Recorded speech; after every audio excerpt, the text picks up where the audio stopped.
Shalom, senang bisa berjumpa lagi. Kali ini kita akan mendengarkan firman Tuhan, tapi sebelumnya mari kita berdoa. Kami mengucap syukur setiap kali ada kesempatan mendengarkan firman. Dan firman-Mu itulah yang akan menguatkan, yang akan meneguhkan iman kami. Pimpin sertai kami dalam nama Yesus. Amin.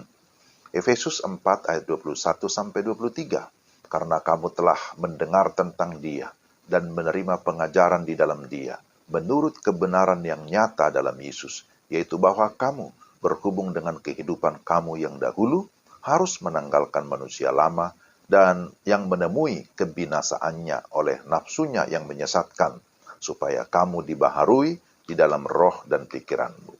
Itulah firman Tuhan, Efesus 4 ayat 21-23. Tema kita mengalami pembaruan total. Orang Kristen atau orang yang sudah percaya dan menerima Kristus haruslah memiliki perbedaan dengan orang di luar Kristus. Orang yang sudah menerima pengajaran akan mengalami pembaruan total. Seperti yang dikatakan Rasul Paulus di dalam Roma 12 ayat 2. Bahwa ada pembaruan dari dalam keluar. Atau pembaruan status yang disebut sebagai metamorfosis. Ibarat ulat yang berubah jadi kepompong dan menjadi kupu-kupu yang indah.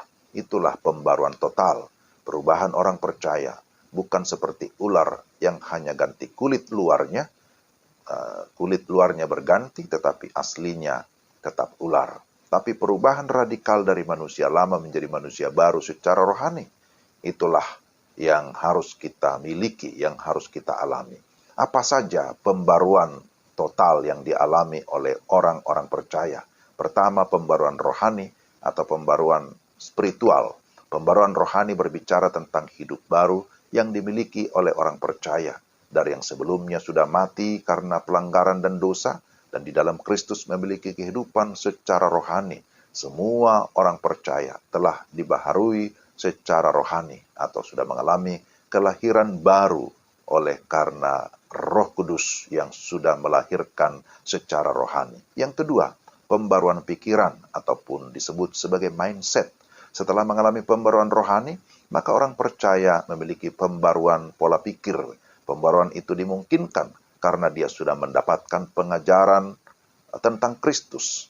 Pengajaran tentang Kristus akan menolong orang percaya untuk berpikir seperti Kristus, yaitu memikirkan apa yang benar, yang suci, yang membangun, dan yang sesuai dengan kehendak Allah. Yang ketiga, pembaruan mental atau karakter.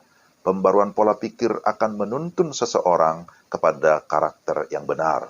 Dahulu suka berdusta, sekarang berkata benar. Dahulu pemarah, sekarang jadi peramah.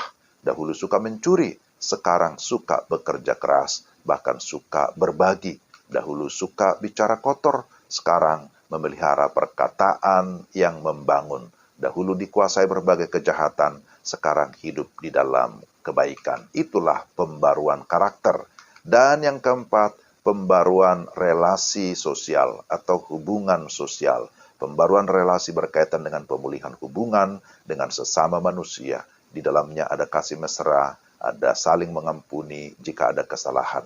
Inilah pembaruan yang dialami oleh orang percaya. Pembaruan total yang mencakup segala aspek kehidupannya. Namun harus diingat bahwa selama kita masih ada di dunia, kita membutuhkan pembaruan secara terus-menerus atau disebut bersifat progresif menuju kepada kesempurnaan kekal bersama Kristus di dalam kerajaannya. Bagaimana seseorang bisa mengalami pembaruan total?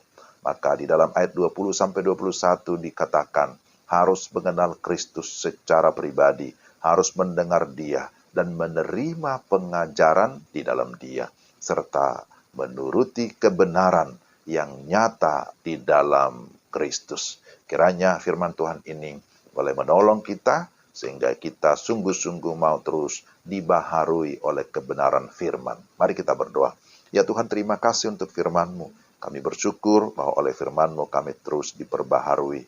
Kiranya Roh Kudus menolong kami, supaya kami dapat menikmati, mengalami firman, bahkan juga menjadi pelaku kebenaran firman. Dalam nama Yesus kami berdoa.